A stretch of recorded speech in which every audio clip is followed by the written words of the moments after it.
What's up guys? In this video I'm going to cook an egg, and I've tried a couple different temperatures. Let's try 240. 250s seemed a little bit high, but let's give this guy a try.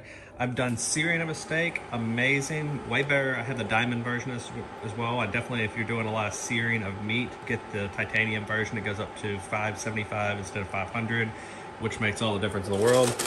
But I wanted to also show that this thing can also do more sensitive things like cooking an egg at the right temperature, and it also heats up incredibly fast. I can already feel this is getting warm. This one is not hot at all.